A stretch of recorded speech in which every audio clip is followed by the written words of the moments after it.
Trump की नजर Arctic region पर टिक गई है। ट्रंप अब खुलेआम बात कर रहे हैं ग्रीनलैंड को एक्वायर करने की।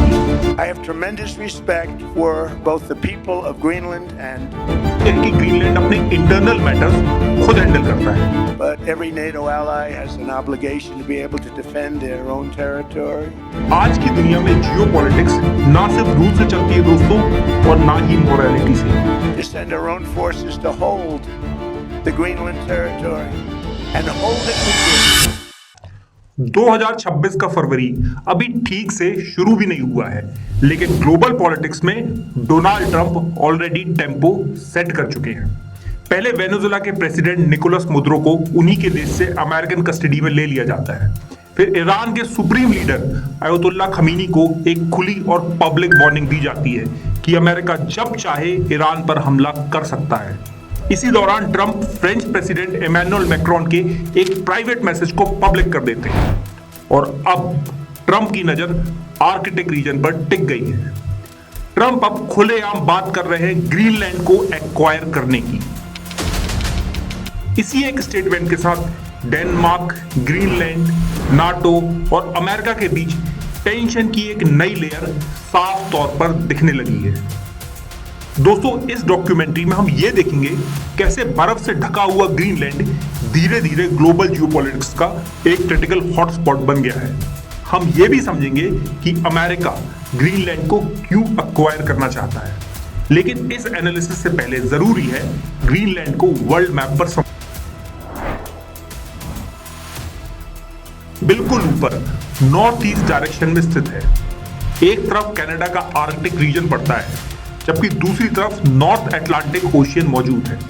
ज्योग्राफिकल तौर पर ग्रीनलैंड आर्कटिक ओशियन और नॉर्थ अटलांटिक ओशियन के बीच एक स्ट्रैटेजिक ब्रिज की तरह पोजीशन्ड है, और क्योंकि इसका ज्यादा हिस्सा आर्कटिक सर्कल के ऊपर आता है, इसलिए ग्रीनलैंड को आर्कटिक रीजन का सेंट्रल लैंड मास माना जाता है।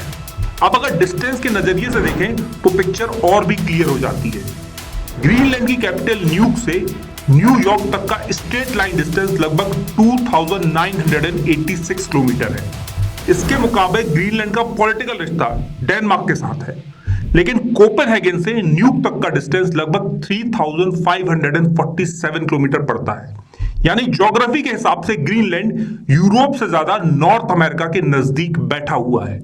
और जियोपॉलिटिक्स में डिस्टेंस सिर्फ नंबर्स नहीं होता, वो इंटेंट को डायरेक्शन देता है। दोस्तों, ग्रीनलैंड डेनमार्क के किंगडम के अंदर एक सेल्फ गवर्निंग यानी ऑटोनॉमस टेरिटरी है। इसका मतलब यह है कि ग्रीनलैंड अपने इंटरनल मैटर्स खुद हैंडल करता है, लेकिन बात जैसे ही फॉरेन पॉलिसी और डिफेंस पर आती है तो फाइनल कंट्रोल अभी भी लार्जली डेनमार्क के पास है। यानी ग्रीनलैंड के पास पॉलिटिकल ऑटोनॉमी तो है, पर स्ट्रेटेजिक ऑटोनॉमी अभी भी डेनमार्क के पास है। अब अगर पॉपुलेशन के लेवल पर देखें तो ग्रीनलैंड की आबादी लगभग 56,000 के आसपास है और इसका टोटल एरिया करीब 21,66,000 स्क्वायर किलोमीटर का है। स्केल समझने के लिए ग्रीनलैंड का साइज सऊदी अरेबिया से थोड़ा बड़ा है, यानी एक बहुत बड़ा लैंड मास, लेकिन पॉपुलेशन बहुत कम। इकोनॉमी की बात करें तो ग्रीनलैंड की इकोनॉमी का बैकबोन फिशिंग और सी फूड एक्सपोर्ट से आता है। और अगर इकोनॉमी का एक स्नैपशॉट देखें तो वर्ल्ड बैंक के लेटेस्ट अवेलेबल डेटा के मुताबिक 2023 में ग्रीनलैंड की जीडीपी लगभग 3.33 बिलियन डॉलर रही। यानी साइज के हिसाब से ग्रीनलैंड मैसिव है, लेकिन इकोनॉमिक वेट अभी भी बहुत लिमिटेड है और बहुत कम है। दोस्तों, अब हम इस डॉक्यूमेंट्री के सेंट्रल थीम पर आते हैं। अब हम उन रीजंस को डिटेल में समझेंगे जिनके चलते डोनाल्ड ट्रंप ग्रीनलैंड को एक्वायर करने की बात कर रहे हैं। Reason number 1 is missile defence.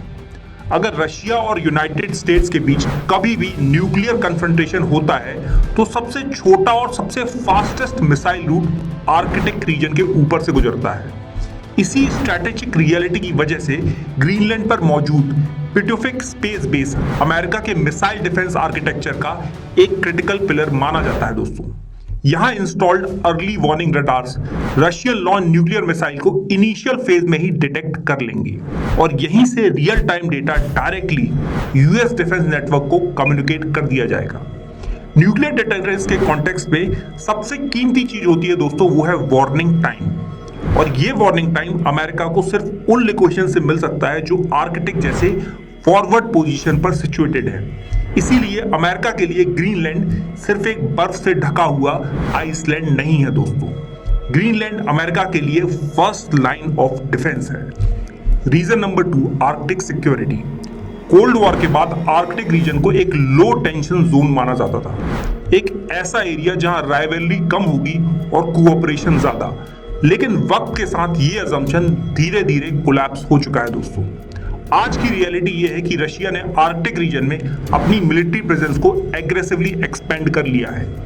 इस एक्सपेंशन में new military bases, advance radar installation और एक rapidly growing ice breaker fleet भी शामिल है। इसका ऑब्जेक्टिव दोस्तों बहुत क्लियर है, नॉर्थ पोल के आसपास स्ट्रैटेजिक कंट्रोल स्टैब्लिश करना। इसी के साथ चाइना ऑफिशियली आर्कटिक नेशन ना होते हुए भी खुद को एक नियर आर्कटिक स्टेट के रूप में प्रोजेक्ट करता रहता है।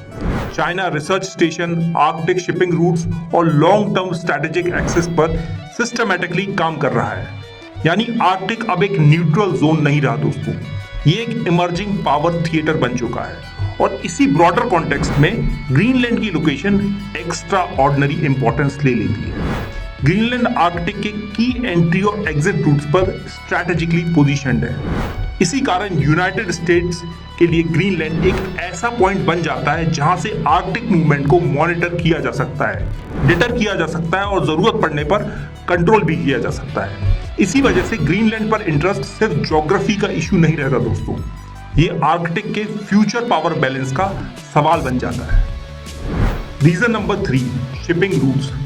क्लाइमेट चेंज के साथ आर्कटिक रीजन में आइस मेल्ट का प्रोसेस तेज होता जा रहा है दोस्तों। इसी वजह से कुछ आर्कटिक शिपिंग रूट सीजनल तौर पर ज्यादा नेविगेबल दिखने लगे हैं। इनमें सबसे ज्यादा डिस्कस रूट है नॉर्दर्न सी रूट, जिसे चाइना और यूरोप के बीच ट्रेवल टाइम रिड्यूस करने के एक पोटेंशियल ऑप्शन के रूप में प्रोजेक्ट किया जा रहा है।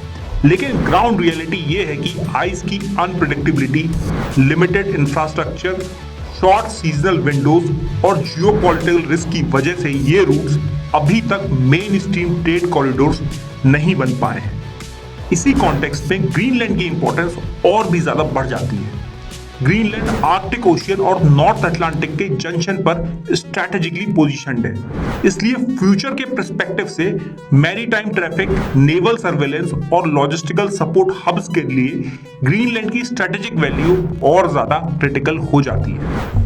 Reason number 4, mineral wealth of Greenland. Greenland पर अमेरिका की नजर सिर्फ मिनरल्स की क्वांटिटी पर नहीं बल्कि उन मिनरल्स के कंट्रोल पर है। आज की ग्लोबल सप्लाई चेन का एक अनकंफर्टेबल सच ये है कि रेयर अर्थ एलिमेंट्स दुनिया के कई रीजन्स में मिल जाते हैं, लेकिन उनकी प्रोसेसिंग और मैग्नेट प्रोडक्शन पर चाइना का नियर मोनोपोली बना हुआ है। चाइना लगभग 80 से 90% तक रेयर अर्थ रिफाइनिंग को कंट्रोल करता है। इसका सीधा मतलब ये है कि ईवी मोटर्स, विंड टर्बाइंस और मिसाइल सिस्टम जैसे क्रिटिकल टेक्नोलॉजीज का फाइनल स्विच लार्जली बीजिंग के हाथ में होता है। इसी स्ट्रैटेजिक रियलिटी के बीच ग्रीनलैंड एक ऑल्टरनेटिव ऑप्शन के रूप में सामने आता है। ग्रीनलैंड के पास लगभग 1.01 बिलियन टन रेयर अर्थ ओर है, 1.10 बिलियन टन आयरन ओर और करीब 245 मिलियन टन मोल्बेंडियम और सिग्निफिकेंट जिंक लेड रिजर्व्स मौजूद हैं। इसके साथ साथ ऑफशोर एरियाज में लगभग 17 बिलियन बैरल्स क्रूड ऑयल के एस्टिमेट्स भी डिस्कस किए जाते हैं। इसीलिए ग्रीनलैंड सिर्फ बर्फ से ढका हुआ एक आइसलैंड नहीं रहता दोस्तों, ये एक स्ट्रैटेजिक प्रेशर पॉइंट बन जाता है। और आज की जियोपॉलिटिक्स में प्रेशर पॉइंट्स पर कंट्रोल ही रियल पावर माना जाता है। दोस्तों, यूएसए और डेनमार्क दोनों नाटो के मेंबर हैं, इसलिए अगर हाइपोथेटिकली यूएसए मिलिट्री फोर्स से ग्रीनलैंड को एक्वायर करता है तो ये सिर्फ एक बायलैटरल डिस्प्यूट नहीं रहेगा बल्कि नाटो अलायंस के फ्रेमवर्क को सीधा टेस्ट करेगा, क्योंकि ग्रीनलैंड डेनमार्क के अंडर आता है। डेनमार्क इसे अपने टेरिटरी पर आर्म्ड अटैक के रूप में फ्रेम कर सकता है। यहीं पर नाटो के आर्टिकल 5 रेलेवेंट हो जाता है, जो कलेक्टिव डिफेंस की बात करता है, और आर्टिकल 6 ग्रीनलैंड को इस प्रोटेक्शन के ज्योग्राफिक स्कोप में इंक्लूड करता है। लेकिन सबसे बड़ा ट्विस्ट ये है कि यूएसए खुद नाटो का मेंबर है, इसलिए एक नॉर्मल आर्टिकल 5 सिनेरियो नहीं बनेगा, बल्कि अलायंस के अंदर एक इमरजेंसी कंसल्टेशन, पॉलिटिकल प्रेशर और नाटो के कोर ट्रस्ट पर एक डायरेक्ट क्राइसिस की सिचुएशन पैदा कर सकता है। Conclusion, modern day realism.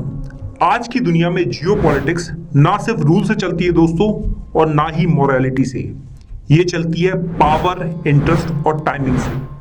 दोस्तों, गीता ये सिखाती है कि कर्म करो पर भ्रम में मत रहो, और चाणक्य याद दिलाते हैं कि राज्य अपने सर्वाइवल के लिए धर्म से पहले अर्थ और शक्ति देखता है। ग्रीनलैंड की कहानी इसी रियलिज्म का रिफ्लेक्शन है। यहाँ ना बर्फ मासूम है, ना नियति आइडियलिस्टिक।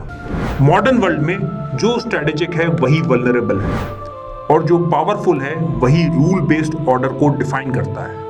ये स्टोरी किसी एक आइसलैंड की नहीं, ये वार्निंग है कि आज की दुनिया में सिद्धांत तब तक जिंदा रहते हैं जब तक शक्ति उनके पास खड़ी हो।